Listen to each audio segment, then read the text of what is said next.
And now if I can please ask Larry Schoenberg and Margy Meyerson, Mrs. Martin Meyerson, to please come to the podium.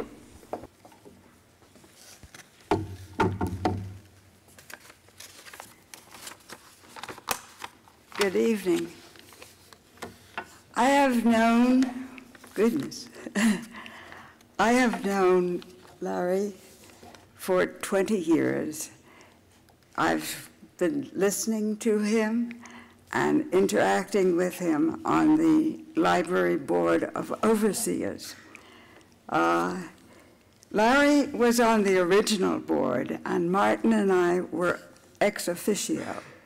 During all of that period of service, whether he was a member or a chairman, Larry was articulate, focused, dedicated, and passionate. He has a good sense of humor, which he deployed as a management tool. He listened to the staff and fellow board members and evoked participation. But Larry also has a stubborn streak, which had him persist in directions he thought the library should take. Thank goodness for that quality. Because of Larry's insistence and generosity, our library allows people around the world to study and enjoy virtual facsimiles of rare books, manuscripts, and illustrations. Penn's collections and Larry and Barbara's extensive collections of eliminated manuscripts reach everywhere. And here at home, the Schoenbergs have stimulated Penn to become the leading center for undergraduate research in the field. Larry has shared his extraordinary collection, not only digitally, but also in loan exhibits. I remember well the vivid display of a selection of 30 of his treasures in the library some years ago, when we all gaped appreciatively.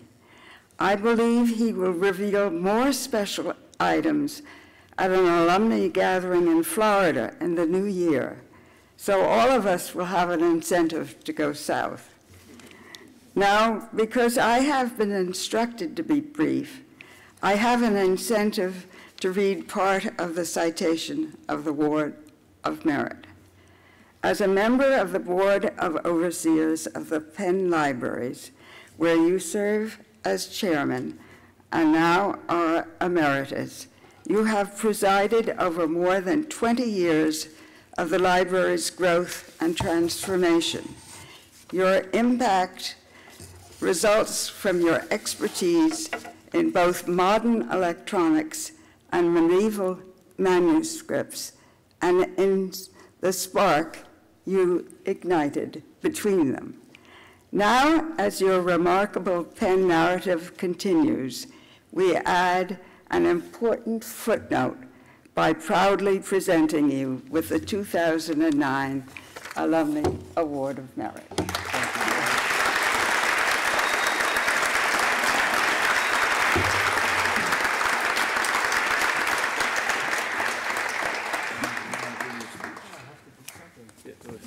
Well, I have the minor problem that my wife has my speech. I knew I was going to have to ad lib, but I didn't realize. He says it's in your pocket. Well, no, it is not. Try the breast pocket. Try the breast pocket. Yeah, I'll hold well, it. I knew it was going to be a problem, but this is a little beyond what I was anticipating. There it is. I see it. You do? Uh-huh.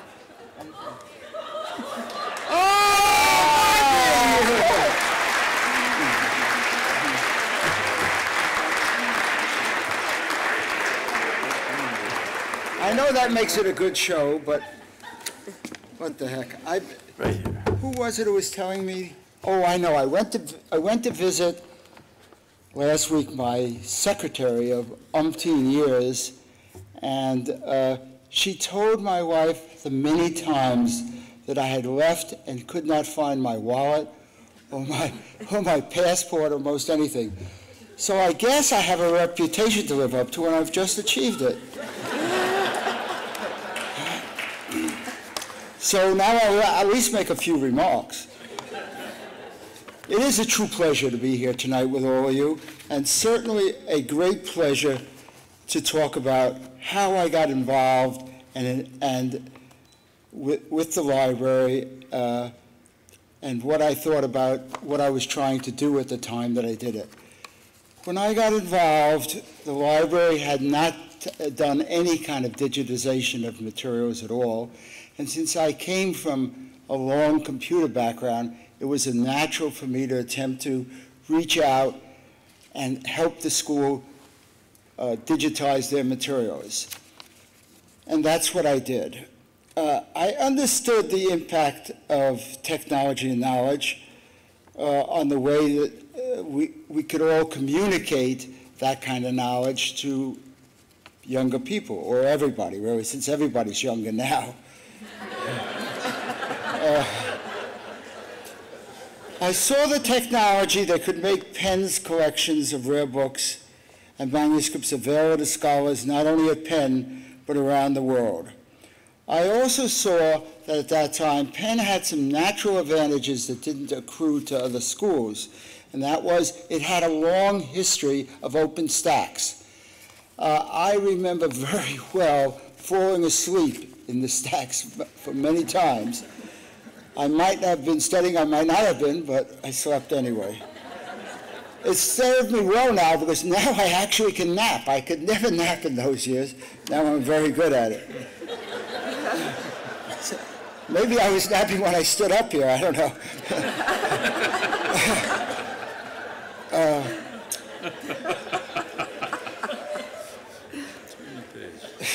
No, I don't think I have to turn the page.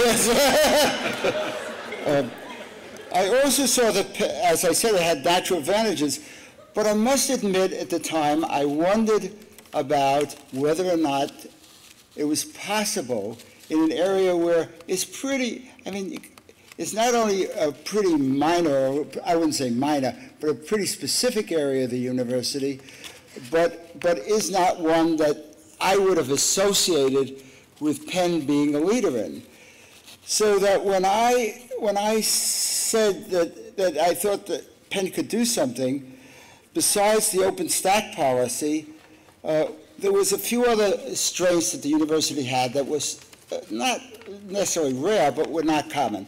First of all, I don't have to tell you it's a large university, and anyone who tries to get his hands around the various schools here knows. I can't imagine that anybody was the chairman of all 12 groups at one time. I cannot even imagine such a thought.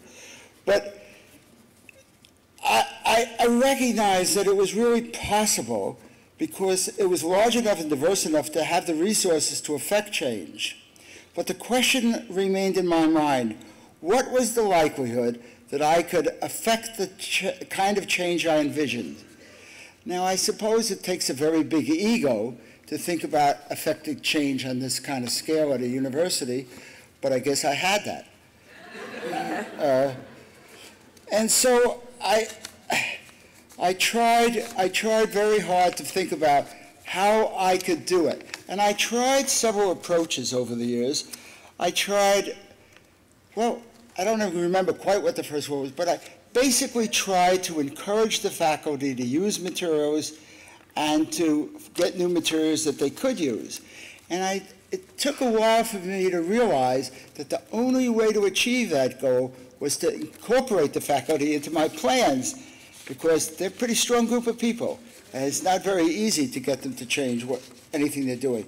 But I did that, and I was able to essentially get them, not to change really, but to adapt to what I wanted to do in the simplest way possible.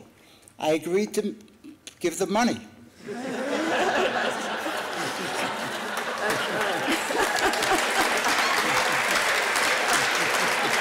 Now, the oddest thing I think, and I still don't have the answer to this question, is why was it that I had so much difficulty getting people to participate And once I offered them 50 cents on the dollar, they took it instead of $1 on a dollar. It's a very interesting thought, but it does tell you, because I made one other condition, I said, and you, the faculty, can choose the material you buy. That was the difference. And then when I figured out to incorporate that kind of idea into my own projects, it really what changed the name and the game. So at any rate, I saw that this could be done, and I went about to do it. And I really was stunned to discover that it was relatively easy to accomplish. Well, you could say there were simple goals, but it was relatively easy to get people to participate in what I was doing. It was easy because the library administration was very supportive, the faculty was very supportive, and I'm sure it didn't hurt that I gave them the money. But the point is that the school was well prepared and positioned. And I didn't really know what the school had done in that area at all. Well, you know, I did in the vaguest sense of the word.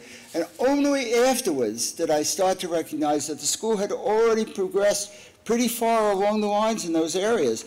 So, for example, the university has been named the #1 school in management studies since I got involved. Now, I can't say I did that. That'd be ridiculous. But the fact is that encouraging the right people and doing it is what made it possible. And the last thing I just wanted to say is that I saw also that it was possible. Now, here's where I turn the page. I also realized that there were enough people to share my vision that when it was combined with the faculty and the administration, at least the library administration's goals, it was going to happen. And so I found that doing that really created a compatible interest. And the other thing I really noticed was, what did I really do to make it happen? Well, it's true, I did some things, and they were probably very instrumental in starting it, but I realized that we could all make this kind of difference, because with enthusiasm and your own personal interest, you can have a major effect even in a school as large as this, as diverse as this, if you think about what we'll be capable of doing that would join what the school's interests are, you can make it happen too. Thank you.